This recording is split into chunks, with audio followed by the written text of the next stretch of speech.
საღამოშვიდობის დღის მთავარ თემებს ეთუნა ინც პირველი გაგაცნობთ. ზელენსკი, პოროშენკო, ტიმოშენკო, კომიკოსი, მოქმედი პრეზიდენტი თუ ყოფილი პრემიერ-მინისტრი, ვის აირჩევს უკრაინა? დღის ამბები კიევიდან.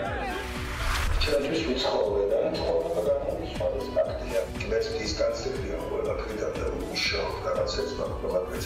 ჩემთვის ვცხოვრობდი, მაგრამ ცხოვრება გამომიცვალეს ფლეშკების შეხვედრის მოთხოვნა და გაბრაზებული მინისტრი. სასამართლოს არ მიიღე გაწყვეტილება. ამაში ეს საქმე სწორედ. ეს საქმე წავა სტრასბურგის სასამართლოში. სადაც უნდა ისწავიდეს ეს საქმე? რადიანის პასუხი გახარიას. ნარკოვაჭრობისგან მიღებული არალეგალური შემოსავალი, კონტრაბანდის დერეფანის, საბანკო თაღლითობა და ფულის გათეთრება. სახელმწიფო დეპარტამენტის ანგარიშში ახალი დაპირისპირების მიზეზი ხდება. სერიოზული უხერხულობა, რომელიც შექმნა ამ ინფორმაციის მიმწოდებელმა, არის აღმოსავლელი, რომელი ერთი არ არის ამ ჩამოთვლიდან სწორი. არაპროფესიონალიზმი და უნიათობის შედეგი ეს ყველაფერი. რიგით მეშვიდე საპრეზიდენტო არჩევნები უკრაინაში 2 დღეში კვირას ქვეყანა ახალ პრეზიდენტს ირჩევს. პრეზიდენტის პოსტისთვის სულ 39 კანდიდატია დარეგისტრირებული, თუმცა მთავარი ბრძოლა 3 კანდიდატს შორის გაიმართება. პრეზიდენტი პეტრო პოროშენკო, ოპოზიციური პარტიის ბატკივშჩინას ლიდერი იულია ტიმოშენკო და ახალი სახე 51 წლის კომიკოსი ვლადიმირ ზელენსკი. ხოლიდან კანდიდატების საარჩევნო კამპანიას წყვეტენ. არჩევნებამდე რამდენიმე დღით ადრე არაერთი სოციოლოგიური კვლევა გამოქვეყნდა. ყველა კვლევაში ლიდერი ვლადიმირ ზელენსკია. ჩემი კოლეგა ჟურნალისტი თამარ ჩიხლაძე გვერდება კიევიდან. თამარ, შენი მყოფებოდი ზელენსკის და პოროშენკოს საარჩევნო შტაბებში. რა მოლოდინი აქვს საპრეზიდენტო კანდიდატების მხარდამჭერებს?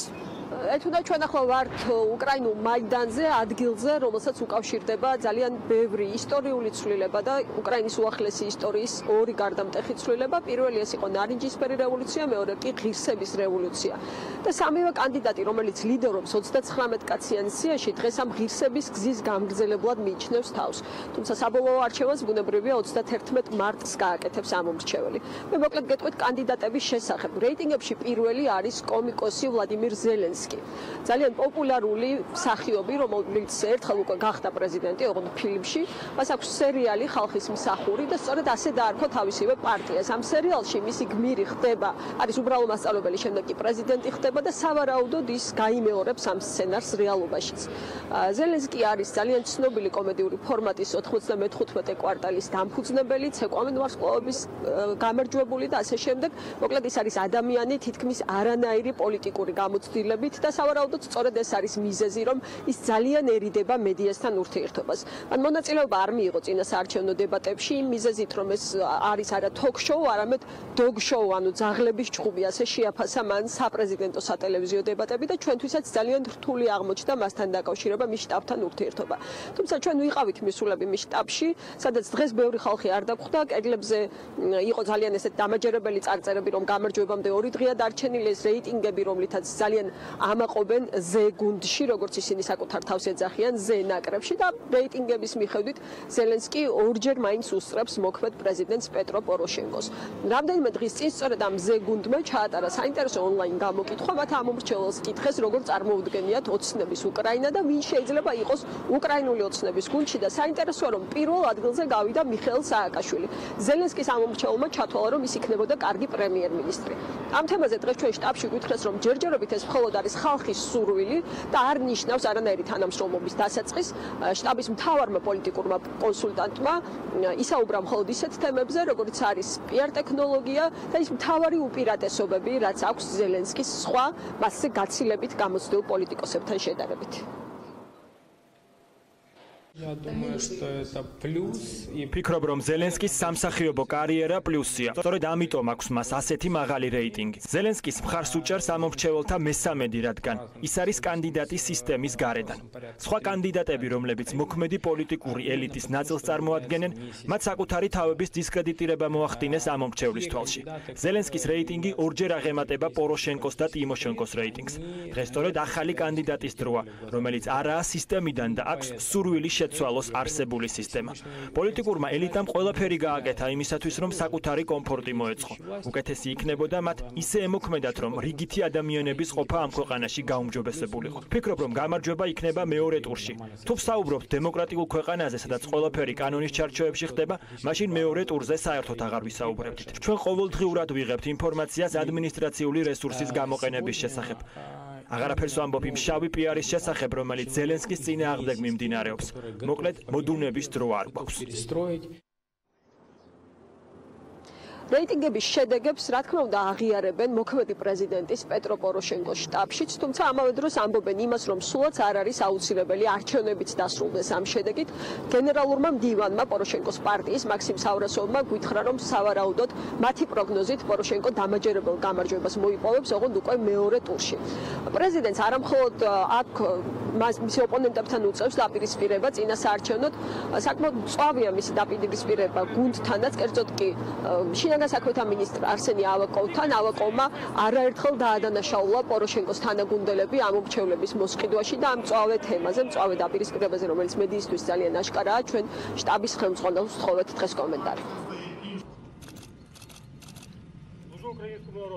Министр внутренних дел. შინაგან საქმეთა მინისტრი გარდა იმისა, რომ საკუთარი საქმის პროფესიონალია, ასევე ის არის პოლიტიკოსი. პოლიტიკოსი დიდი ისტორიით, რომელიც იყო ტიმოშენკოს გუნდში და ახლა საკმაოდ მჭიდრო კავშირი აქვს მასთან.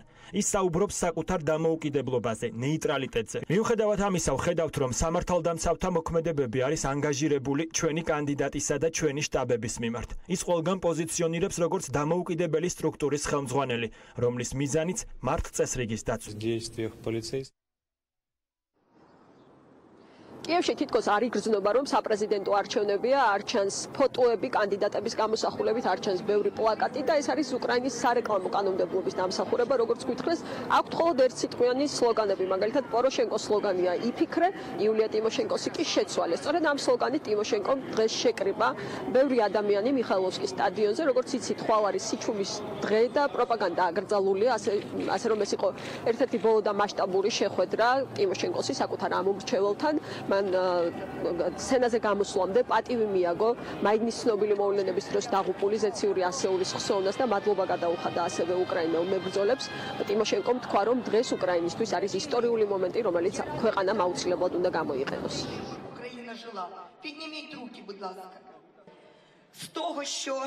ეს უნიკალური მომენტია, რომელმაც შესაძლოა უკრაინის და ყოველი ჩვენგანის მომავალი 100 წლის განვითარება განსაზღვროს.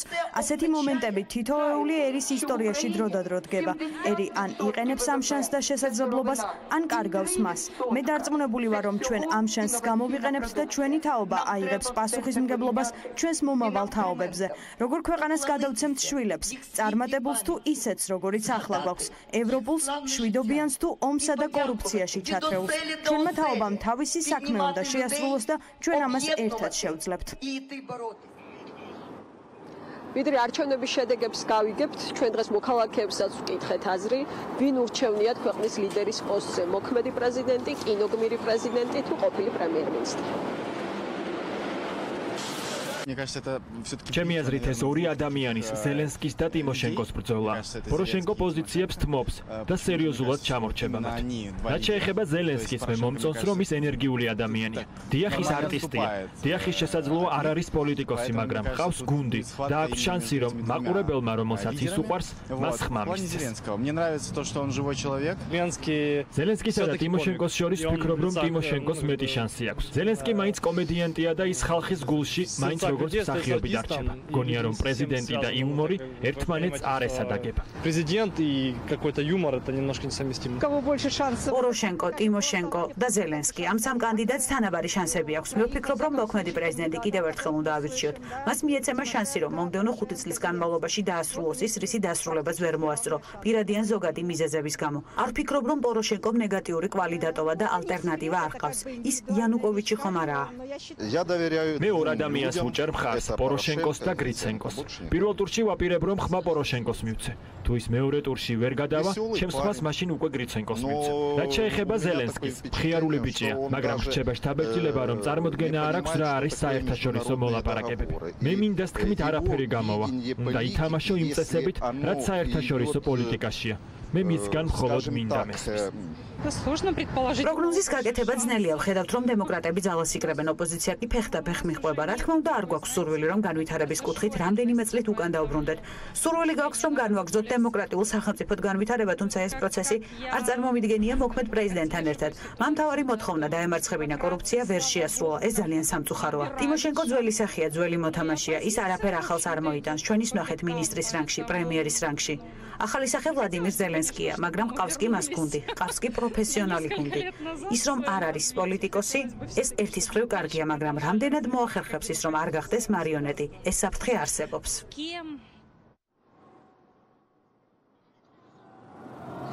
ქართველი მაყურებელი კარგად იცნობს უკრაინული ჯგუფის ოკეანელზის სოლის სვიატოსლავ ვაკარჩუკს, რომელიც შესაძლოა ყოფილიყო ერთ-ერთი კანდიდატი სწორედ პრეზიდენტობის პოსტზე, თუმცა ვაკარჩუკმა უარი თქვა და მან 2 დღის წინ დაიწყო მარათონი ერთგვარი სოციალურ ქსელში ჰეშტეგით არჩევნები ხუმრობა არ არის.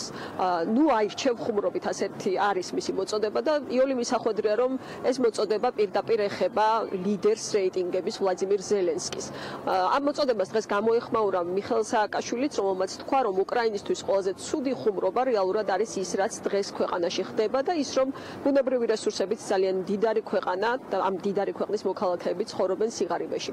მიხეილ სააკაშვილი დისტანციურად ყოველთვის ინარჩუნებს უკრაინის პოლიტიკასთან კავშირს და მთავარი ინტრიგა ამ არჩევნების არის სწორედ ის, ჩამოვა თუ არა სააკაშვილი უკრაინაში. ის გეგმავს 1 აპრილს ბორისპოლის აეროპორტში ჩამოფრენას და ამბობს, რომ ეს საპირველო აპრილო ხუმრობა სულაც არ იქნება. დავალოდოთ, როგორ განვითარდება მოვლენები უკრაინაში და ვინ გახდება ქვეყნის პირველი პირი, კიევიდან თამარ ჩიხლაძე გვერდებოდა. სახელმწიფოს და ერთი კაცის ამბავი, რატომ თხოვდა შინაგან საქმეთა მინისტრი პოეტ ზვიად რატიანს შეხვედრას და რა პირადი წყენა ჰქონდა გიორგი გახარიას. შინაგან საქმეთა მინისტრის განცხადებას, რომელიც ზვიად რატიანის საქმესთან დაკავშირებით რამდენიმე დღის წინ თავდაპირველის ეთერში გააკეთა, პოეტმა ავსტრიიდან უპასუხა. ზვიად რატიანი ამბობს, რომ გიორგი გახარია არა წერილებს, არამედ ფლეშკებს უგზავნიდა და გაბრაზდა, როცა შეხვედრაზე უარი უთხრა. შინაგან საქმეთა მინისტრი კი ამბობს, რომ არც ერთი წუთით არ ნანობს იმას, რაც მაშინ მოხდა. სახელმწიფოს და ერთი კაცის ამბავი. ასე აღწერა ზვიად რატიანმა მისი საქმე. პოეტი, რომელსაც როგორც თავად ამბობდა შინაგან საქმეთა სამინისტროს წარმომადგენლები ფიზიკურად გაუსწორდნენ, შინაგან საქმეთა მინისტრს არ შეხვდა. რატიანმა რამდენიმე დღის წინ თავდაპირველის ეთერში გიორგი გახარიას გაკეთებულ განცხადებებს ავსტრიიდან უპასუხა. მინისტრს მის მიერ გამოგზავნილი მეხსიერების ბარათები შეახსენა და თქვა, რომ გიორგი გახარია მასზე ნაწყენი და გაბრაზებული. გაბრაზდა, რომ საბოლოო ჯამში იყო ის მიწვრიდან შეხვდრას და წერილებს არა ფლეშკებს მიგზავნიდა, კარგად რომ მენახათლიანი ჩანაწერები კიდე რა შეხვდა. ჩვენთვის ვიცხოვე და თხოვება გამომისვა ეს ფაქტია. ეს დისტანცირდება ყველაფრიდან და უშუალოდ რაღაცებს მაგპროგრამებია. ზვიად რატიანი პოლიციამ 2017 წლის 23 დეკემბერს საპოლიციო რეიდის დროს დააკავა. როგორც რატიანი აცხადებდა, რამდენიმე სამართალდამცველი მას ფიზიკურად უსწორდებოდა და მოყოლითაც ემუქრებოდა. მიზეზი პოეტის ნარინჯისფერი ქურთუკი იყო, რომლის ფერიც პოლიციას არ მოეწონა. ფაქტ დიდი გამოხმაურება მოჰყვა. შინაგან საქმეთა სამინისტრო დაკავებულის მიერ გაჟღერებულ ბრალდებებს არ ადასტურებდა. თავის გასამართლებლად უწყებამ მათ მიერვე მობილური ტელეფონით გადაღებული კადრები გამოსაქვეყნებლად საზოგადოებრივ მაუწყებელს გადასცა. გიორგი გახარიამ თავდაპირველის ეთერში თქვა, რომ არც ერთი წუთით არ ნანობს იმას, რაც მაშინ მოხდა. არ ვნანობ იმას, რის გამოც ეს აქ საუბარი რაზე იყო, რომ ეს ღონისძიება რატო ჩაატარეთ. ხომაზე იყო საუბარი. მე მგონი ამ კონტექსტში ვსაუბრობთ, ხო? რატომ ცემეთ? ვინ პოლიციელებმა. ჩვენ ხედავთ, რომ ის იყო შეურაცხყოფილი. ზვიად რატიანზე გისვამ კითხვას. ვინ გითხრა, რომ ცემეს? სასამართლოს ხო გაწყვეტილება მიიღო? სასამართლოს არ მიიღე გაწყვეტილება? ამაში საქმე სწორედ. ეს საქმე წავა სტრასბურგის სასამართლოში. სადაც უნდა ისწავიდეს ეს საქმე? იმას, რაც გახარიამ არინანა დიდი ბოიკოტი მოჰყვა. ქართველი მწერლებისა და პოეტების ნაწილმა ძალოვანი უწყებად და საზოგადოებრივი მაუწყებელით საჯაროდ გააკრიტიკა. იყო საპროტესტო აქციაც საქალაქო სასამართლოსთან. პროტესტი უწყებისა და ხელისუფლების მიმართ პოეტებსა და მწერლებს დღესაც აქვთ. არავინ ამის გამო არ დასჯილა, არანაირი პასუხისგება არ ყოფილა, არანაირი პასუხი არ მიგვიღია ჩვენ მოქალაქეებს, მის მეგობრებს, თვითონ დაზარალებულს და ამის შემდეგ, როდესაც ისევ საუბრობთ იმაზე, რომ ერთი წუთითაც არ ნანობენ ამ ყველაფერს. ზვიადრატიანის საქმე საქართველოს ფარგლებსაც გასცა. მწერალმა ლაშა ბუღაძემ პოეტის ისტორია ფრანკფურტში ტრიბუნიდანაც გააშხერა. ფართო საზოგადოებას ბუღაძემ უთხრა, რომ ხელისუფლებამ რატიანის საქმეზე რეაგირება არ მოახდინა. მე ამ დღეების განმავლობაში ვუყურებ ადამიანებს, მათ შორის ხელისუფლების წარმომადგენლებს, რომლებიც კეკლუცობენ ხოლმე ზირ შემთხვევაში ქართველი პოეტების პლაკატებთან ერთად, მაშინ როდესაც იგივე ქართულმა ხელისუფლებამ არანაირი რეაგირება არ მოახდინა ზვიადრატიანის დიდი ქართველი პოეტის თანამედროვეობის დიდი ქართველი პოეტის ბედზე და დღეს აქ ზვიადრატიანის სიგნებს კითხულობენ, დღეს აქ ზვიადრატიანის სიგნებს ის პრეზენტაციები ხდება, მაგრამ ზვიადრატიანს მოუხდა საქართველოდან წასვლა. 29 დეკემბერს თბილისის საქალაქო სასამართლომ ზვიადრატიანი 2000 ლარი დააჯარიმა და დარბაზიდანვე გაათავისუფლა. მიუხედავად ამისა, პოეტს ზეწოლის გამო ქვეყნის დატოვება მოუხდა. უცნობია იმ უწყების პირობებში, რომლის ხელმძღვანელიც მასზე სავარაუდოდ განხორციელებულ ძალადობას არ ნანობს, როდის დაუბრუნდება ან საერთოდ დაუბრუნდება თუ არა პოეტის სამშობლოს. მოჭიდავე ზურაბ დათუნაშვილი ქვეყნიდან მიდის სპორტსმენმა, რომელსაც ფედერაციის პრეზიდენტმა გეგა გეგეშიძემ 11 იანვარს თბილისის სპორტის სასახლეში ფიზიკური შეურაცხყოფა მიაყენა. პრეზიდენტის გადადგომა მაშინვე მოითხოვა, მაგრამ მას შემდეგ, რაც ფედერაციის პრეზიდიუმმა ეს მოთხოვნა არ დააკმაყოფილა, ფედერაციას ისევ მიმართა მისთვის უცხოეთში წასვლის უფლება მიეცათ. თუმცა ჭიდაობის ფედერაციამ სხვა ქვეყნის სახელით გამოსვლის უფლება არ მისცა. დათუნაშვილს ფედერაცია 2 წლიანი დისკვალიფიკაციით ემუქრება. სპორტსმენის საქმეში ჭიდაობის მსოფლიო გაერთიანებისა და საერთაშორისო ოლიმპიური კომიტეტის ჩართვას აპირებს. ზურაბ დათუნაშვილი კარიერას ასრულებს. სპორტსმენის თქმით, ჭიდაობის ფედერაციამ მას სხვა ქვეყნის სახელით ასპარეზობის უფლება არ მისცა. ამის თვითნებურად გაკეთების შემთხვევაში კი სპორტსმენს 2 წლიანი დისკვალიფიკაცია ემუქრება. ფაქტი მოხდა და ამის გამო მივდივარ და არა უბრალოდ ჩემი მოთხოვნა არ არის. არ დამსიზმრებია და ესე არ გადამიწყვეტია რომ წავიდე. პასუხი მივიღე საბოლოო რომ არ მაძლევენ განთავისუფლების ცნობას. სპორტსმენის მოთხოვნა უცვლელია. დათუნაშვილი ითხოვს, რომ გეგა გეგეშიძემ თანამდებობა დატოვოს. სპორტსმენმა ამაზე პრეზიდიუმის ხდომაზეც ისაუბრა და აღნიშნა, რომ იმ შემთხვევაში თუ გეგეშიძე პოსტზე დარჩებოდა, ის ქვეყნის სახელით აღარ იასპარეზებდა. ბოდიში მოიხადა, მაგრამ ეს ბოდიში არაფრის თქმელი ჩემთვის. მე იქაც უთხარი რომ ესეთი პრეზიდენტი გინდათ ყავდეთ, მე უნდა წავიდეთ. კითხვაზე მიიღო თუ არა დათუნაშვილმა ფედერაციისგან რაიმე პასუხი სხვა ქვეყნის სახელით ასპარეზობასთან დაკავშირებით, პასუხი არ გაგვცა ფედერაციის პრეზიდენტმა გეგა გეგეშიძემ. ბატონო გეგა, კომენტარს არ გააკეთებს და სპორტის მინისტრის მოადგილემ დღეს გითხრა, რომ დათუნაშვილი არჩევანის მიღების პროცესში თავისუფალია. მიხეილ გიორგაძე გვეუბნება იმასაც, რომ მოჭიდავემ ყველა სახის შეთავაზება მიიღო. ყველანაირი შეთავაზება გონიურულობის ფარგლებში, რა თქმა უნდა, მან მიიღო, არავინ ძალით მას არ ასე ვთქვათ, ვერ დააძალებს ვერაფერს, მაგრამ ეს მისი გადასაწყვეტია საბოლოო ჯამში. მწვრთნელები გიორგი იანტბელიძე და ნუგზარ სხირელი ფიქრობენ, რომ დათუნაშვილში სახელმწიფომ დიდი რესურსი ჩადო და შესაბამისად მან სხვა ქვეყნის სახელით არ უნდა იასპარეზოს. ნუგზარ სხირელი აცხადებს, რომ ზურაბ დათუნაშვილი მართულია, თუმცა ვერ გვეუბნება, ვინ მართავს მას. ორ-ორი წლის განმავლობაში მაგ ბავშვი დაახლოებით 100,000 ლარი დახარჯა პრემიის სახით. თუმცა მან ევროპელი მოიგო, როცა მანის სადაც რამდენი ფული გადაიხადა, აღზარდა, გაზარდა. პიროვნებაზე როგორც ნაკრების წევრზე დახარჯულია ფედერაციის საკმაოდ დიდი თანხა. აი ეს გამოდის, რომ ფედერაცია ზრდის სპორტსმენებს, რომელიც მერე უტრიალდებიან აქეთ საწინააღმდეგო მხარეს. დათუნაშვილის დღევანდელ განცხადებას ეხმაურებიან პარლამენტის სპორტისა და ახალგაზრდულ საქმეთა კომიტეტშიც. შოთა ხაბარელი გვეუბნება, რომ დათუნაშვილის ნაირი სპორტსმენები ქვეყნიდან არ უნდა მიდიოდნენ და მისივე ვარაუდით ჭიდაობის ფედერაციაც ამით ხელმძღვანელობს. ასეთი სპორტსმენის გადინება საქართველოსთან ეს არ არის სწორი რა. არ არის სწორი და ალბათ ფედერაცია ზუსტად ამას ახმოვანებს დათუნაშვილის მესმის, მაგრამ სახელმწიფო ინტერესებდა. სპორტის სასახლეში ერთმანეთს ორგზის მსოფლიო ჩემპიონი ზურაბ დათუნაშვილი და ჭიდაობის ფედერაციის პრეზიდენტი გეგა გეგეშიძე დაუპირისპირდნენ. 11 იანვრის ინციდენტის შემდეგ ფედერაციის პრეზიდენტი საგამოძიებო უწყებამ ძალადობის მუხლით დააკავა. საქალაქო სასამართლომ კი 5,000 ლარიანი გირაოს სანაცვლოდ გაათავისუფლა და ჭიდაობის ფედერაციის პრეზიდენტის პოსტით შეუნარჩუნა. ნარკოტიკების კონტროლი, სპეცოპერაცია ღამის კლუბებში, დეკრიმინალიზაცია, ბიტკოინები, ფულის გათეთრება და კიბერდანაშაული. ამერიკის შეერთებული შტატების სახელმწიფო დეპარტამენტის მორიგ ანგარიშს, სადაც ფულის გათეთრებისა და ნარკორეალიზაციის თვალსაზრისით საქართველოს არის მოხსენიებული, ქართული ოცნების ლიდერები არასამთავრობო ორგანიზაციებს ადანაშაულებენ. დოკუმენტში უზუსტობები აღმოაჩინა ქვეყნის პრემიერმაც. მმართველი გუნდის წარმომადგენლებს უკვირთ, თუ რატომ მოუხშირა ბოლო დროს შტატების სახელმწიფო დეპარტამენტმა ანგარიშებში ფაქტობრივი შეცდომების დაშვებას. ხელისუფლებას უპასუხისმგებლო განცხადებების გაკეთებაში ადანაშაულებს ოპოზიცია და ანგარიში მოყვანილ საფრთხეებზე საუბრობს. მართულ პარტიასთან ბრალდებებზე პრეტენზიები აქვთ არასამთავრობო ორგანიზაციებსაც.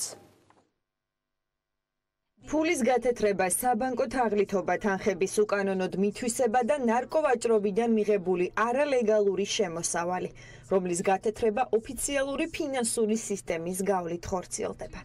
ეს არის ფაქტები, რომელიც ამერიკის შეერთებული შტატების სახელმწიფო დეპარტამენტმა საკუთარ ანგარიშში ასახა. დოკუმენტში წერია, რომ რადგან საქართველო მდებარეობს კონტრაბანდისთვის მნიშვნელოვან და კარგად ჩამოყალიბებულ დერეფანში, დიდი ალბათობით ნაღდი ფულის კონტრაბანდა და ფულის გათეთრება ხდება. ამერიკის სახელმწიფო დეპარტამენტმა ანგარიშში ყურადღება გაამახვილა ნარკოტიკის კონტროლის ღონისძიებებზე და საქართველო როგორც კონტრაბანდის ტრადიციულ მარშრუტზე მდებარე ქვეყანად მოიხსენია. დოკუმენტში წერია, რომ კლუბური ნარკოტიკი კვლავ რჩება ყველაზე პოპულარულად. ამის მაგალითად ორგანიზაციას 2018 წლის აპრილში პოლიციის მიერ ჩატარებული რეიდები და ორ პოპულარულ ქართულ ღამის კლუბში ჩატარებული სპეცოპერაცია მოჰყავს. ნარკოტიკების მიმართულებით დოკუმენტში მოხდა მთავრობის ის ინიციატივაც, რომელიც მარიხუანის სამედიცინო მიზნით კულტივაციას ეხებოდა. ეს კანონპროექტი ეკლესიისა და მრევლის თხოვნით პარლამენტმა უკან გაიწვია. სწორედ ამიტომ ქართული ოცნება ამბობს, რომ ამერიკის სახელმწიფო დეპარტამენტის ანგარიშში ბევრი უზუსტობაა. მმართველი გუნდი დოკუმენტში აღწერილი ფაქტების მთავარ წყაროდ არასამთავრობო ორგანიზაციებს ასახელებს და ამბობს, რომ არასწორმა ინფორმაციამ დიდი უხერხულობა შექმნა. მე დღეს მექნება საშუალება რომ სრულად გავეცნო ანგარიშს, მოგეხსენებათ მასში გარკვეული უზუსტობებიც აღმოჩნდა. ანგარიში რა თქმა უნდა თავისი შინაარსით არის ძალიან მნიშვნელოვანი ჩვენთვის.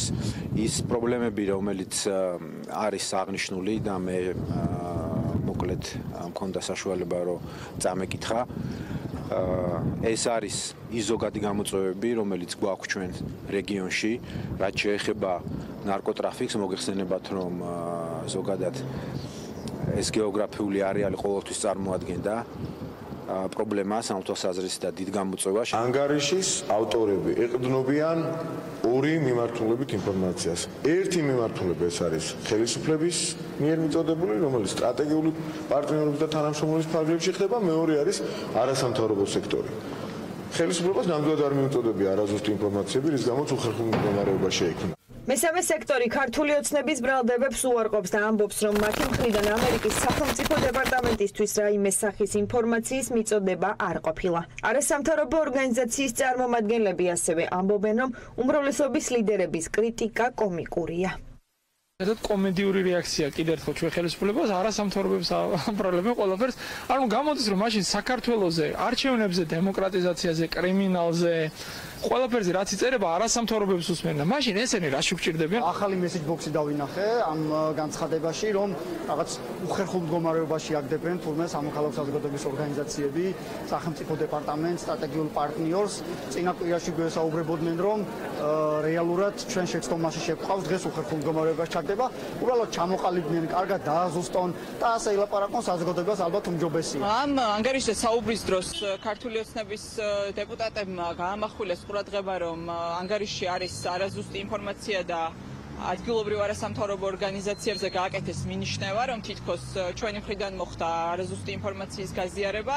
პირველ რიგში ვიტყვი, რომ ანგარიშზე მუშაობის დროს არ ყოფილა ინფორმაცია შეგროვებული ჩვენი მხრიდან და ჩვენ არ მიგვიწოდებია არანაირი, არათუ ამ ნაწილში საერთოდ ამ ანგარიშთან დაკავშირებით არანაირი ინფორმაცია არ მიგვიწოდებია ანგარიშის ავტორებისთვის, ამიტომ რა თქმა უნდა არანაირი პასუხისმგებლობას ამ ნაწილში არ ვიზიარებთ და არ ვგრძნობ. ძალადობა, კორუფცია, ფულის გათეთრება, ანგარიშში აღწერილი ეს ფაქტები ოპოზიციისთვის სიახლეს არ წარმოადგენს.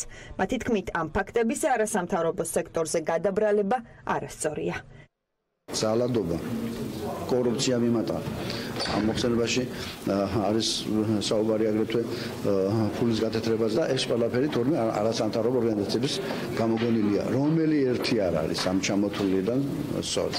ამიტომ დღეს ჩვენ შეგვიძლია გავაკეთოთ ერთი დასკვნა, რომ საქართველოში იზრდება დანაშაული და ის თემები, რომლებზეც ეხლა აქვს საუბარი სახელმწიფო დეპარტამენტს, მართლაც არის ყურადღებები. ანუ იქნება ეს ფულის გათეთრება, იქნება ეს ნარკოვაჭრობა, აქედან მიღებული თანხების ლეგალიზება, ეს ბოლო წლებში საქართველოში როგორც ჩანს მართლაც არის სერიოზული პრობლემა. რაც ეხება არასწორ ინფორმაციას, არასამთავრობო ხმას შეიძლება კულტივაციის ნაწილში ბოლომდე სწორი ინფორმაცია არ იყო, მაგრამ ფაქტია, რომ კულტივაციის თემამ საქართველოში სერიოზული კითხვის ნიშნები გააჩინა. სკანდალური ანგარიში, რომელიც ამერიკის სახელმწიფო დეპარტამენტმა გამოაქვეყნა 2018 წლის პერიოდს მოიცავს.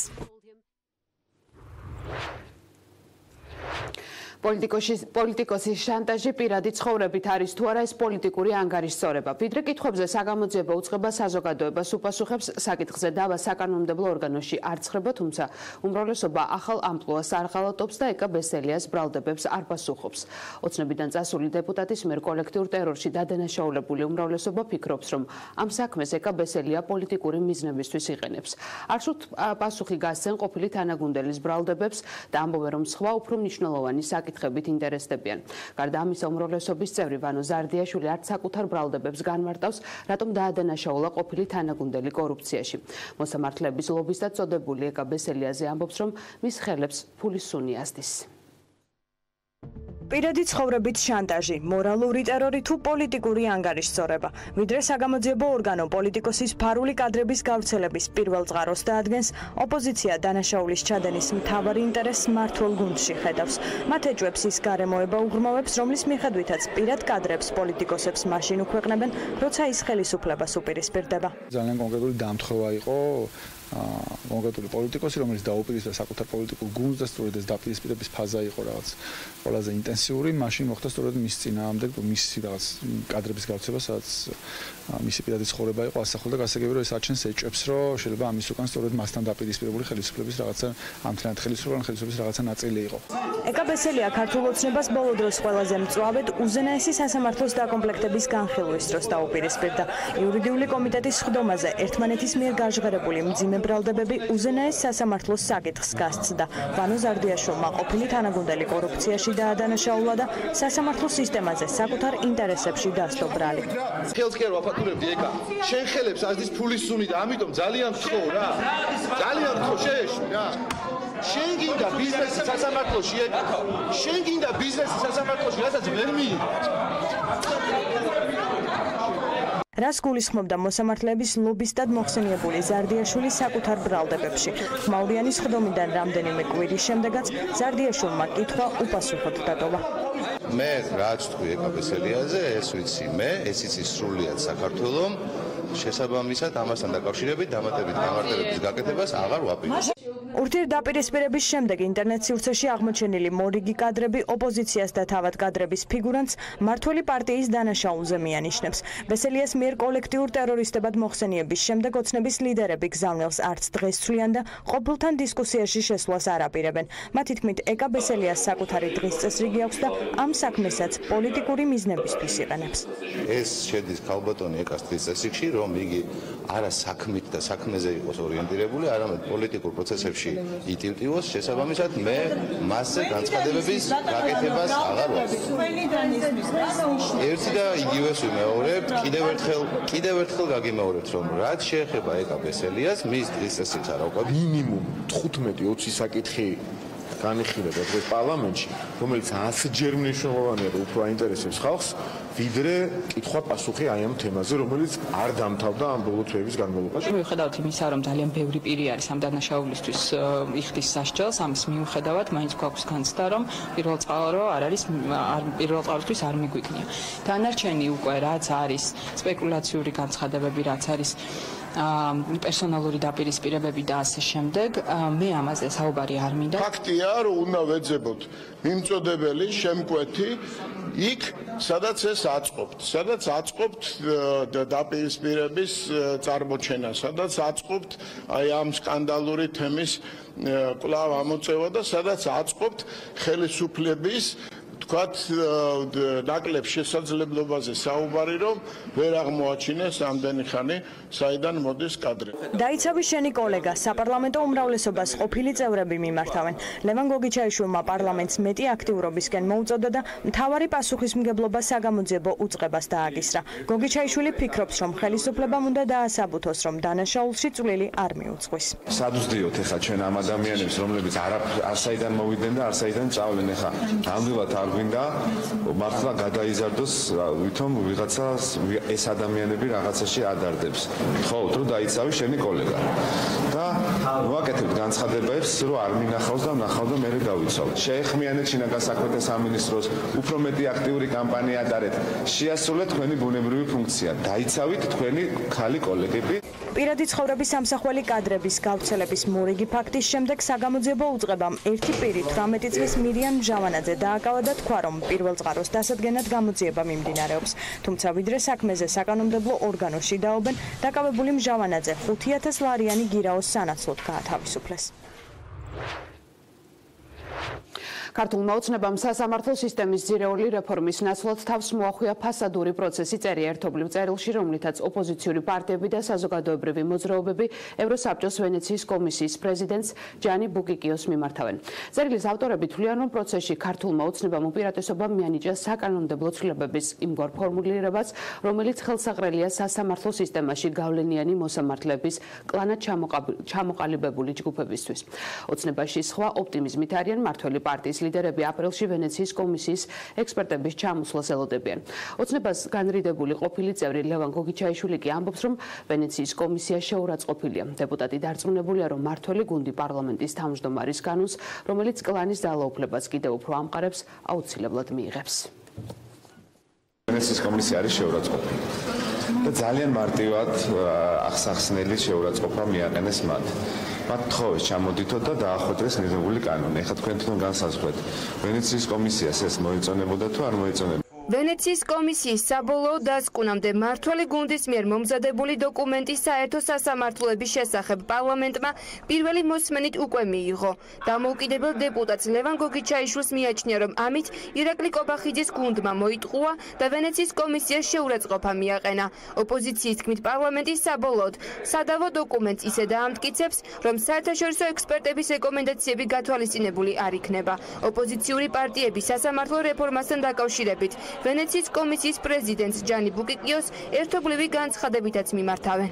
ჩავთვალეთ, რომ დაგვეფიქსირებინა ის ერთსულოვნება, რაც რეალურად არის სრულ ოპოზიციურ სპექტრში, იმასთან დაკავშირებით, რომ არსებული კანონი, რომელიც კობახიძემ და მისმა გუნდმა გაიტანა უკვე პარლამენტში პირველი მოსმენით ისე, რომ არ დაელოდა ვენეციის კომისიის რეკომენდაციებს, არის ძალიან ცუდი და ის რეალურად აკანონებს კლანურ მმართველობას ჩვენს ქვეყანაში.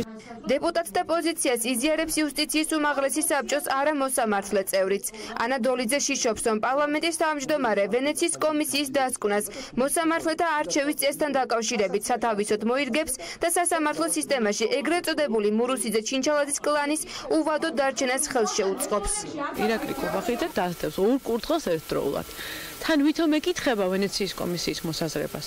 თან ისეთ განცხადებებს აკეთებს, რომ ჩანს, რომ გაითვალისწინებს ამ მოსაზრებას მარტო შერჩევითან. ჩვენ უნდა ვიყოთ ფხიზლად და როგორც ხალხურ სიბზნესშია ორი კურთხის მადევარს არ მივცეთ არც ერთის დაჭერის საშუალება.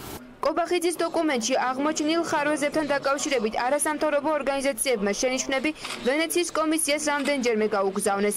მესამე სექტორში განმარტავენ, რომ ევროპული კომისია რეკომენდაციებს დოკუმენტის ქვეყნის კონსტიტუციასთან შესაბამისობის შესახებ გასცემს. ამიტომ შესაძლოა დასკვნაში ნახსენები არ იყოს ის შინაარსობრივი საკითხი, რომლის მიხედვითაც მესამე სექტორის თქმით, სასამართლო ხელისუფლება ერთპიროვნულად კლანის მიერ იმართება.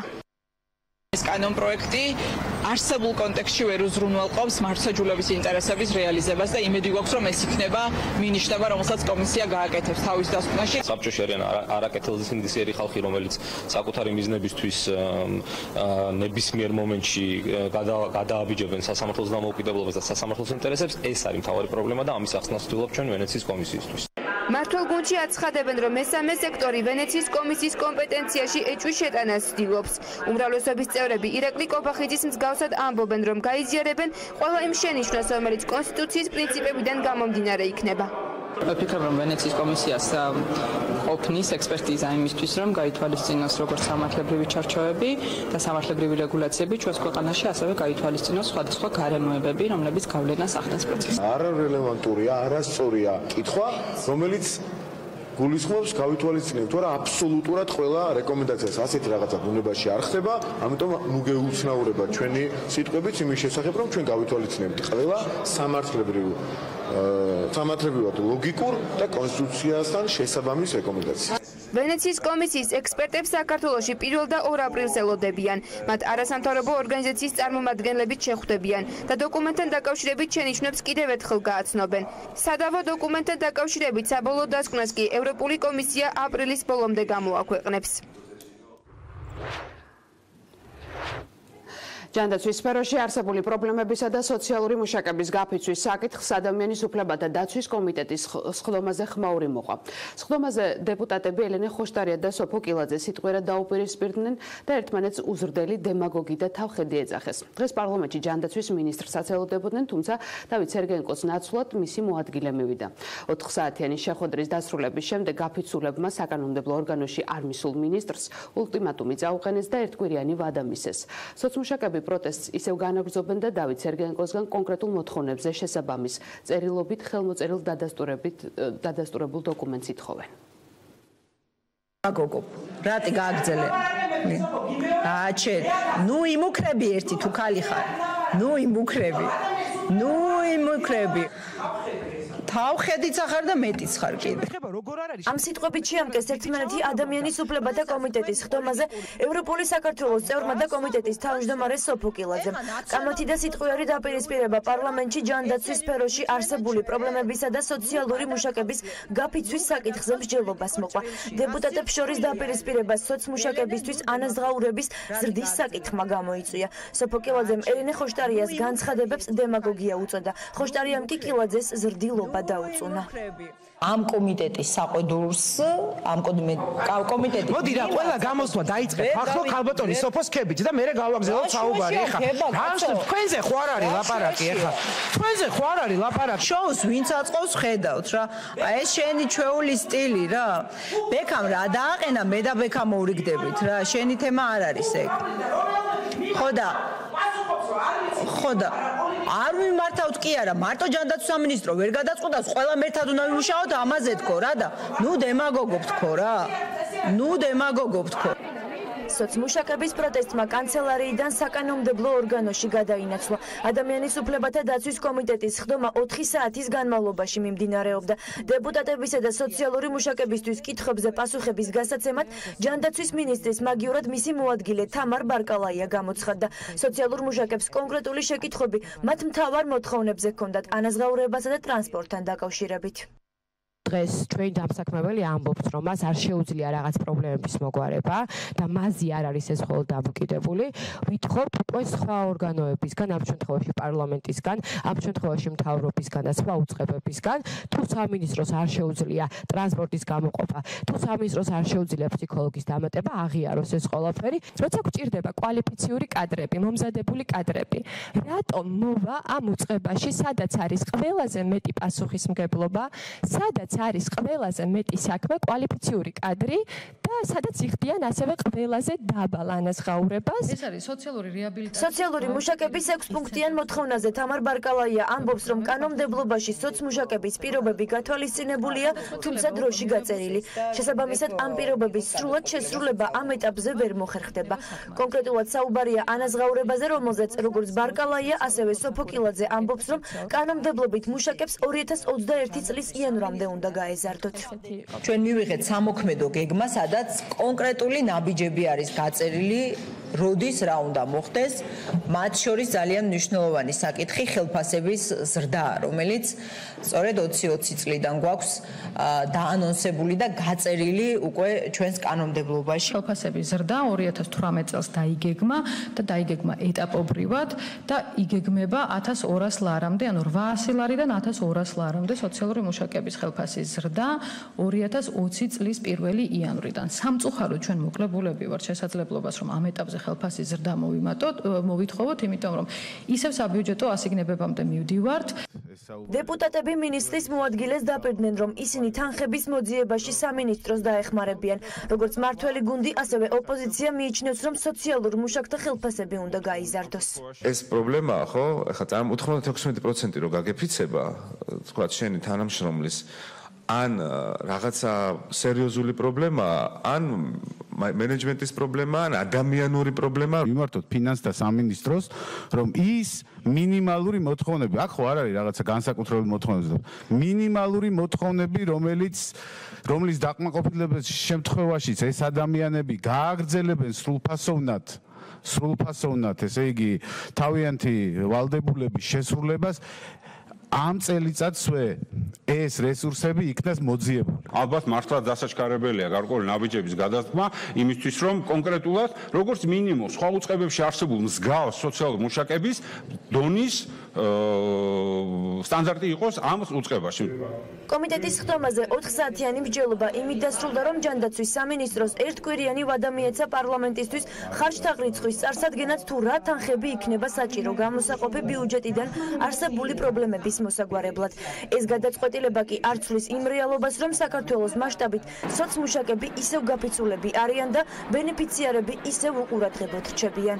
პარლამენტმა თქვა, რომ ჩვენ ამ საკითხში დაგეხმარებით, მოგმართეთ და წარმოგვიდგინეთ ანგარიში ერთი კვირის ვადაში, თუმცა რამდენადაც გავიგე წეღან ქაბატონმა თამარ ბარკალაიამ თქვა, რომ მოუშაბათისთვისაც გვექნება ეს ანგარიში და მოგაწყვეთ. ჩვენ ისევ გაფიცვის რეჟიმში ვართ. ნარჩუნებთ გაფიცვის რეჟიმს, ან დაველოდებით კიდევ რა შემოგთავაზებს ჯანდაცვის სამინისტრო, პროფესორთან დამაკავშირებით ჩვენ გათვლებს გავაკეთებთ, წარმოვიდგინეთ პარლამენტს და ვიმსჯელებთ დამატებით, თქვათ აი ამ ხელფასების მომატება, როგორც ჩვენ მანამდე დავაანონსეთ კანონის მიხედვით, ისედაც იყო გათვალისწინებული და იყო 2020-ში. ის მოთხოვნა, რაც იყო ტრანსპორტთან დაკავშირებით, ეს ცალსახად იქნება დაკმაყოფილებული, მოთხოვნა, რაც იყო სოციალური მუშაკების დამატებასთან დაკავშირებით, დაკმაყოფილებული იქნება, მოთხოვნა, რაც იყო ფსიქოლოგების დამატებასთან დაკავშირებით, ესეც დაკმაყოფილებული იქნება. ავაგრძელებთ კონსულტაციას და მათი ჩართულობით საბოლოოდ გადაწყვეტილებას მივიღებთ. ორშაბათს როგორც იქნა გაცხადებული, როგორც მინისტრის მოადგილემ გააცხადა, ეს დოკუმენტი პარლამენტში შემოვა. გაფიცულების თქმით, აქციები და პროტესტი გაგრძელდება იქამდე, სანამ მთავრობა 6 პუნქტიანი მოთხოვნების შესრულების სერიას არ დაიწყებს. დღეს ისინი კიდევ ერთხელ შეიკრიბნენ კანცელარიასთან. სოციალური სამსახურის თანამშრომლები ახლა ჯანდაცვის სამინისტროსგან მინისტრის ხელმოწერილ დოკუმენტს ელოდებიან. რამდენად კმაყოფილები დარჩნენ დღევანდელი ხდომით უცნობია, თუმცა რაშიც დარწმუნდნენ არის ის, რომ მხოლოდ ჯანდაცვის სამინისტროს არ აქვს რესურსი, რომ ამ პრობლემას დამოუკიდებლად გაუმკლავდნენ. ტაქსების რეგულაციის პროცესში უზუსტობები აღმოაჩინეს ოპოზიციას სარეკლამო რგოლსა პროტესტებს, სადაც ტაქსებისთვის რეგულაციები 1 ივლისიდან შედის ძალაში, მაშინ როცა საკრებულოს დადგენილების მიხედვით რეგულაციები 1 ოქტომბრიდან დაამოქმედეს. უზუსტობებზე შენიშვნას იღებს საკრებულოს თავმჯდომარე გიორგი ტყემალაძემ თბილისის მერიის შესაბამის უწყებებს ამ ფაქტის გათვალისწინებისკენ მოუწოდა. ამჯერად თბილისში 28,000 ტაქსია დარეგისტრირებული. მერია კომპრომისი არ მიდის, ტაქსის მძღოლები კი რეგულაციებზე დაქვემდებარებას არ აპირებენ. ტაქსების კატეგორიებად დაყოფა 1 ივლისიდან იწყება. ამ ინფორმაციას, რომელსაც ტაქსის მძღოლები უკვე რამდენიმე კვირაა სარეკლამო რგოლის მეშვეობით იგებენ, ამ დრომდე არანაირი ძალა არ გააჩნია. ტელესივრცეში რეკლამის განთავსება მერიამ მანამდე გადაწყვიტა, სანამ საკრებულო მიიღებს გადაწყვეტილებას, რომ ტაქსის მომსახურების ნებართვის აღების შესაძლებლობა მძღოლებს სწორედ 1 ივნისიდან მისცეს. და უფასო საპარკინგი ადგილების ოპოზიცია ამბობს, რომ საკრებულოს გადაწყვეტილების მიღებამდე ინფორმაციის მასშტაბურად გავრცელება იმ დამოკიდებულებას ასახავს, რომელიც კახა კალაძეს საკრებულოს დეპუტატების მიმართ აქვს. ლევან ხაბეიშვილის თქმით, ეს სარეკლამო რგოლი მერის მხრიდან წინასწარი მითითებაა, თუ რა გადაწყვეტილება უნდა მიიღოს მომავალში საკრებულოს უმრავლესობა.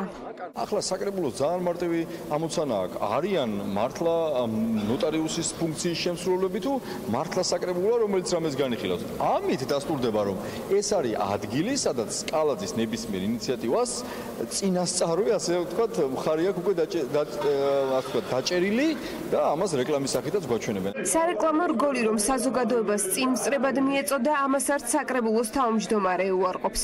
გიორგი ტყემალაძე განმარტავს, რომ საკრებულოს და მერიას შორის შეთანხმება უკვე მიღწეულია, თუმცა ოფიციალურად დადასტურებული არა. შეთანხმების მიხედვით კი საკრებულომ იმ განკარგულებას უნდა დაუჭიროს მხარი, რისი მიხედვითაც ტაქსების ADB კატეგორიებად დაყოფა რეგისტრაცია 1 სექტემბრის ნაცვლად 1 ივლისიდან დაიწყება. გვაქვს გადაწყვეტილი მერიასთან კონსულტაციების შესაბამისად, რომ ეს ვადა გავზარდოთ და ანუ ეს კატეგორიებად დაყოფა მოხდეს 1 ივლისიდან 1 ოქტომბრამდე, ნაცვლად 1 სექტემბრისა, ამიტომ გადავწყვიტეთ, რომ საინფორმაციო როლიკი ყოფილიყო დამზადებული ამგვარად, თუმცა გადაწყვეტილებას მივიღებთ უახლოეს ხომას. ტაქსის მძღოლები რეგულაციების შესახებ ინფორმაციას სწორედ სარეკლამო რგოლების და სოციალური ქსელების მეშვეობით იღებენ. მათთვის ცნობილია, რომ ADB კატეგორიებად რეგისტრაცია 1 ივლისიდან შეეძლებათ, თუმცა დამატებითი ინფორმაცია, რომ ჯერ ეს გადაწყვეტილება ოფიციალური არ არის, არავის მიუწოდებია. რომელი რიცხვიდან ამოქმედდება ტაქსების ADB კატეგორიებად დაყოფა? მე მგონი ოქტომბრიდან თუ არ ვცდები. და საიდან მიიღეთ ეს ინფორმაცია? რავი, ტელევიზორში ეგრელა პარაკო. ხან ისე იძახიან, ხან ესე იძახიან, თვითონაც ვერ გარკვეულობ. ვიღაცა დაჯდა იქ გადაწყვიტა თავისებურად, სულელურად. რეგულაციებს იძახიან, მაგრამ კონკრეტულად მიიღეს თუ არა კანონი არ ვიცი. და ძირითადად წყარო საიდან იღებ ინფორმაციას, ეს არის ტელევიზია, რეკლამები? ტელევიზია. და რას აპირებთ? ყოი. გავყიდე და ვიყიდე თეთრს. გადაღებას არაფერად? არა, გადაღება მაშინა გადააგდო მანქანა. ინფორმაცია სწორია, უბრალოდ ნაადრევად გაჟღერებული. მერიაში დარწმუნებულები არიან, რომ მათ ინიციატივა საკრებულო პირველივე განხილვაზე დაამტკიცებს. თბილისის მერიის იურიდიული სამსახურის უფროსი განმარტავს, რომ საკითხი, რაზეც ოპოზიცია მათ აკრიტიკებს, მხოლოდ მცირე ტექნიკური დეტალია. ვიდეორგოლში გავრცელებული ინფორმაცია არის აბსოლუტურად სწორი ინფორმაცია, ანუ არანაირი ვალდებულების შემოღება 1 ივლისიდან არ ხდება. 1 ივლისიდან უბრალოდ ხდება ADB კატეგორიის ნებართვების გაცემის შესაძლებლობა. 1 ივლისის თარიღი, რომელიც მათ შორის საკრებულოს წესშიც უნდა აისახოს, ეს კი ამწუთ, მაგრამ ეს არის ტექნიკური თემა. კიდევ ერთხელ ეს არ უკავშირდება არანაირი ვალდებულების წარმოშობას. 1 ოქტომბრიდან ტაქსებზე გარკვეული რეგულაციები დაწესდება. კონკრეტულად რეგულაციები გავრცელდება ფერზე, ვიზუალსა და სხვადასხვა ტექნიკურ მახასიათებლებზე. ბიძინა ივანიშვილი სოფელ ხიბულაში იმ სახლს ესტუმრა, სადაც საქართველოს პირველმა პრეზიდენტმა სიცოცხლის უკანასკნელი დღეები გაატარა. ზვიად გამსახურდიას 80 წლის იუბილესთან დაკავშირებით ივანიშვილის გადაწყვეტილებით სახლში ფონდი ქართულ მუზეუმს გახსნის. ბიძინა ივანიშვილი ხიბულაში ადგილობრივ მოსახლეობასაც შეხვდა და სოფლისთვის ინფრასტრუქტურის მოწესრიგებას დაჰპირდა. მანამდე ოცნების თავმჯდომარემ განცხადება გაავრცელა და ზვიად გამსახურდიას სიკვდილის გამოუძიებელ საქმეს ქვეყნის სირცხვილი უწოდა. ადამიანი, რომელიც მთელი ცხოვრება სამშობლოს თავისუფლებისთვის იბრძოდა, რომელმაც რეალურად აქცია მრავალი თაობის ოცნება. გამოაცხადა საქართველოს დამოუკიდებლობა, ტრაგიკულად დაიღუპა ისევ საკუთარი თანამემამულებისგან დაუნდობლად ლევნილი. ოცნების თავმჯდომარის თქმით, პირველი პრეზიდენტის საქმის გამოძიება დროულად უნდა დასრულდეს და ყველაფერს თავისი სახელი უნდა დაერქვას.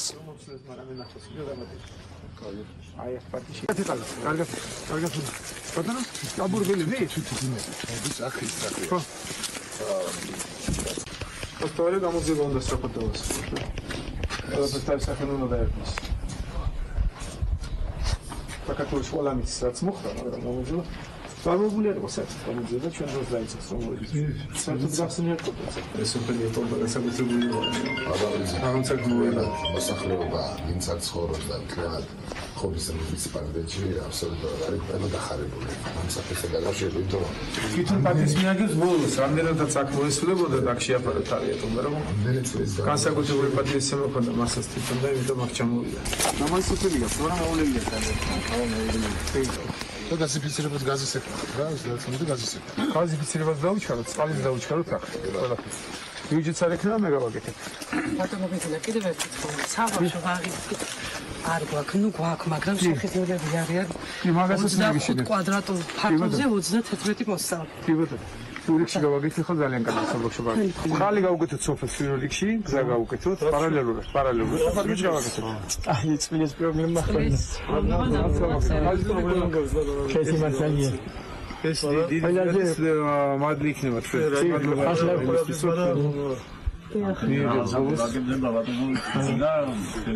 გადარჩენა ვერ მოახერხეთ ციცული იყო ხელი ერის ეს და სიცოცხლე მართალი ბაზარი ხო შეიფარეთ და სპეციალისტებს გამოვუშვით კიდევ ადგილი დავაზუსტოთ მაგრამ აქ ლამაზი გაკეთება ძალიან ის თვითონ სახეს თუ გამოვა კი ისიც შეიძლება ის გაკეთე წყალ და გზებზე ძალიან სწრაფად დავიწყეთ მოძრაობას რომ ყველა გზა მადლობა ეკლესიაზე ფიქრობთ. გინდა თი გავადგენ, გინდა წარ გავადგენ. აი გემომწოს ეს ადგილი. ამას პაგებოდა. აზარი მასელთა ძველთაძის ყოფილა და ნახეთ ეს აქილები. ნახაზები რა? კი, აქ ისეთივე ავადგენ. კი, 250 კონვე არის. და ამას რაღაცნაირად ეიმის მოხდა. არა, გზა საოცრად გავაკეთე ყველა ხრიდან. შეიძლება სულ იქნება 20 კილომეტრი მაქსიმალურად. ყველა უნდა გავაკეთე. ლაუბანში რო გაკეთდეს. ყველას გავაკეთე. ყველას გავაკეთეთ, ეს იქნება ზვიადის საჩუქარი. სამყარო ინფორმაციის გარეშე წარმოუდგენელია. ინფორმაცია კი ბევრ რამეს მოიცავს ანალიზს, კრიტიკას, წყაროს, სანდოობას და კონტექსტს. ინფორმაცია ეხმარება თითოეულ ადამიანს გააკეთოს დასკვნები და იყოს აქტიური მოქალაქე. ინფორმაციის მიღების პროცესში მავნე გავლენისგან დაცვის საუკეთესო საშუალება მედია წიგნიერების მაღალი დონეა.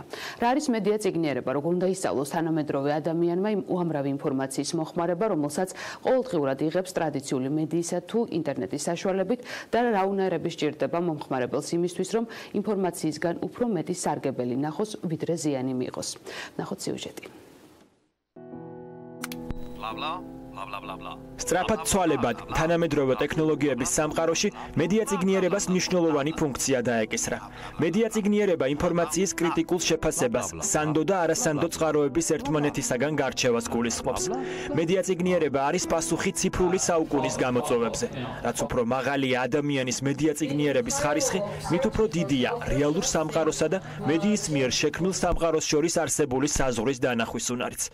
მედია წიგნიერება არ არის მხოლოდ უკვე გამოქვეყნებული ინფორმაციის, გავრცელებული ინფორმაციის ანალიზი, ასევე ნებისმიერ მოქალაქეს უნდა შეეძლოს, რომ ქონდეს ამასთან წვდომა და თავადაც ქონდეს უნარები, რომ გარკვეული ტიპის ინფორმაცია შექმნას და გავცნოს.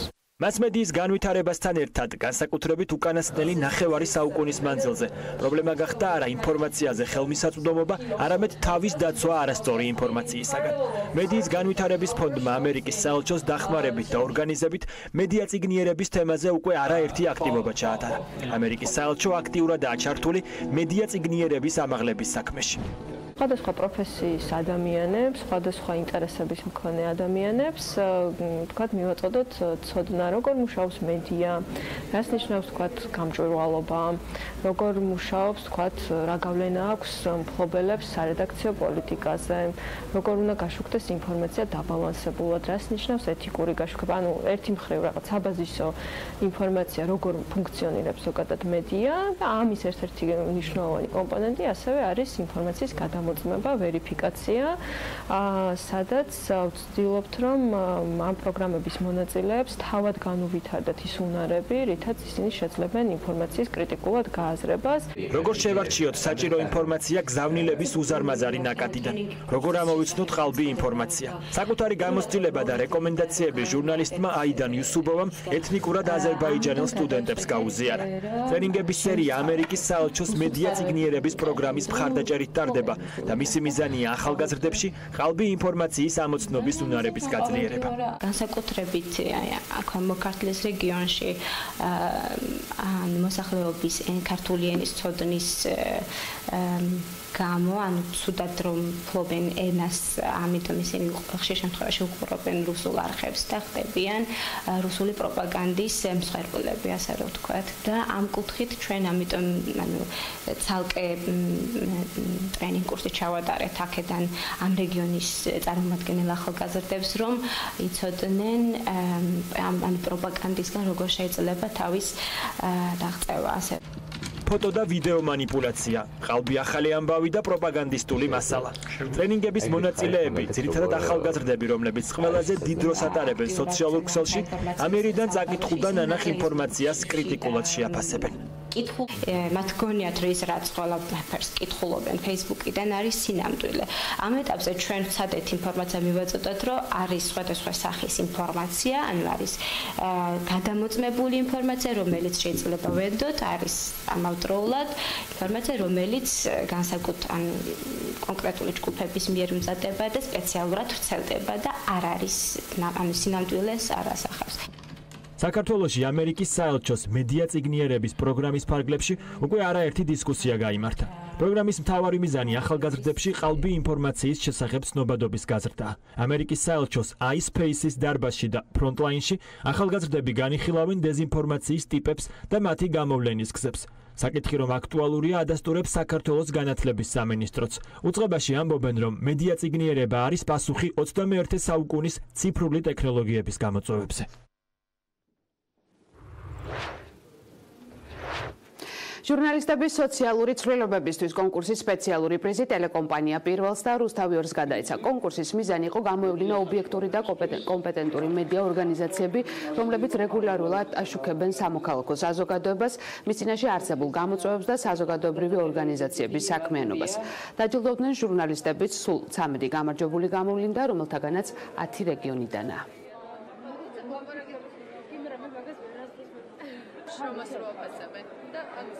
ჩვენთვის როგორც ახალგაზრდა ტელევიზიისთვის დიდი პატივია ესეთი ჯილდოები და გვიამაყება ჩვენი ყველა მიღწევა. აი ეს არის პრიზი, რომელიც ჩვენ მივიღეთ. პრიზი მივიღეთ ჟურნალისტების სოციალური ცვლილებებისთვის ამ ნომინაციაში და მივიღეთ ტელეკომპანია პირველის მთელმა გუნდმა. დიდი მადლობა ყველას იმ შრომისთვის, რამაც როგორც ჩანს ის შემჩნევა გამოიწვია საზოგადოების მხრიდან. ალბათ ტელე პირველის ყველა წარმომადგენელი ახლა დამეთანხმება იმაში, რაც მინდა რომ თქვა. მოით ეს პრიზი მიუძღვნათ ყველამ ჩვენ მეგობარს, ჯაკოს, ლევან ჩხაიძეს. მსოფლიოში ერთ-ერთ ყველაზე პრესტიჟულ ლაივ პოკერის ტურნირმა სტარტი დღეიდან აიღო. ჩეხეთში სხვადასხვა ქვეყნიდან პროფესიონალი მოთამაშეები შეიკრიბნენ. აჭარაბეთის სახელით ტურნირზე გამარჯვებისთვის 22 მოთამაშე იბრძვის, გარანტირებული საპრიზო ფონდი 1 მილიონ ევროზე მეტია. ფინალურ მაგიდაზე მოხვედრა გარანტირებულად ნიშნავს საპრიზო ფონდიდან თანხის მოგებას. ფინალური მაგიდის მონაწილეები 1 აპრილს გამოვლინდებიან. აჭარაბეთის გუნდთან ერთად ტურნირზე ყველაზე იღბლიანი ადამიანი გიორგი ბედოშვილიც გაემგზავრა, რომელიც აჭარაბეთის თიმ პროებმა მოამზადეს. როზვადოვში მდებარე Kings Casino პოკერის ყველაზე დიდი სათამაშო სივრცით ამაყობს. აქ თამაში ერთდროულად 160 მაგიდაზე მიმდინარეობს. ჩემი კოლეგა გიორგი კიკაბიძე ესწრება ჩეხეთში მიმდინარე ტურნირს. დიახეთუნა ჩვენ ახლა ვიმყოფებით ჩეხეთში, ევროპაში ერთ-ერთ ყველაზე პრესტიჟულ და პოპულარულ კაზინოში, უკვე როგორც აღენიშნა, 22 მოთამაშე იბრძვის საქართველოსთან გამარჯვებისთვის. გახდება თუ არა ერთ-ერთი ყველაზე იღბლიანი მოთამაშე საერთაშორისო ტურნირზე. ქართველი ეს ჯერჯერობით უცნობია, ეს ყველაფერი გადაწყდება რამდენიმე დღეში, უფრო კონკრეტულად კი 1 აპრილს, თუმცა მანამდე როგორ ვითარდებოდა დღეს მთელი დღის განმავლობაში, მოვლენები ამის შესახებ ინფორმაციას და მეტ დეტალს მოგვაწვდეს გიორგი ბედოშვილი. გიორგი, რამდენად კონკურენტუნარიანი გარემოა და რა შეგიძლია რომ გითხრათ რამოდენ თამაშთან დაკავშირებით? შემიძლია გითხრათ რომ ძალიან კარგი და საინტერესო გარემოა. ხალხი ერთობა, ისვენებს და ძალიან მეგობრულად არიან ერთმანეთის მიმართ განწყობილი. მე ვცდილობ რაც თიმპრო მასწავლა გამოვიყენო ის ყველაფერი, თუმცა იღბალი მჭირდება ხოლმე, აი თუნდაც ბოლო გათამაშებაში საკმაოდ გამომადგა ჩემი იღბალი და მე მგონი კარგად მივდივარ ჯერჯერობით. მადლობა, პირდაპირ საუბრობდა ერთ-ერთი მოთამაშე გიორგი ბედოშვილი. ჩვენთან ერთად ასევე იმყოფება უშო გოჩიტაშვილი, ის წარმოადგენს აჭარაბეთს და მისგან გავიგებთ ინფორმაციას თუ რა მოლოდინები აქვს აჭარაბეთს ამ საერთაშორისო ტურნირისგან. უშო გისმენთ. მოგესალმებით. მინდა აღვნიშნო, რომ აჭარაბეთმა უკვე მე-7-ად მიცა თავის მომხმარებელს საშუალება, რომ მიეღო მონაწილეობა ამ მასშტაბის ტურნირზე. დღემდე გათამაშდა 195 საგზური. შესაბამისად, გამოცდილება უკვე ამ წლების განმავლობაში საკმაოდ დიდი არის, რომელიც მიიღეს ქართველმა მოთამაშეებმა. ამიტომ ჩვენი მოლოდინები არის საკმაოდ დიდი. ასევე მინდა დავაანონსო, რომ უკვე 25 მარტიდან დაიწყო და მიმდინარეობს WSO კანის სატელიტები, სადაც გავათამაშებთ 15 ბილეთს. კანის WSO-პი დაიწყება 18 აპრილს. შესაბამისად, ყველა ასევე მოთამაშე შეუძლია რომ ჩაერთოს ამ სატელიტებში და მოხვდეს კანში, ვინც ვერ მოხვდა როზვადოვში და ისინიც ვინც აქ არიან, რა თქმა უნდა შეუძლიათ რომ გამოიყენონ ეს შანსი. მადლობა, პირდაპირ ეთერში საუბრობდა აჭარაბეთის წარმომადგენელი. დაველოდოთ როგორ განვითარდება მოვლენები ჩეხეთში. ბუნებრივია ჩვენ გულშემატკივრობთ ქართველ მოთამაშეებს. ყველაფერი გაირკვევა უკვე როგორც გითხარით, რამდენიმე დღეში ეს ყველაფერი მოხდება 1 აპრილს და 1 აპრილს საზოგადოებას ეკნება მეტი ინფორმაცია, ვინ იქნება ყველაზე იღბლიანი ადამიანი მსოფლიოში. ჩეხეთიდან გიორგი კიკაბიძე საუბრობდა. ასეთი ყობოლო ინფორმაცია ამ დროისთვის მე ორშაბათამდე გემშვიდობებით, ნახვამდის.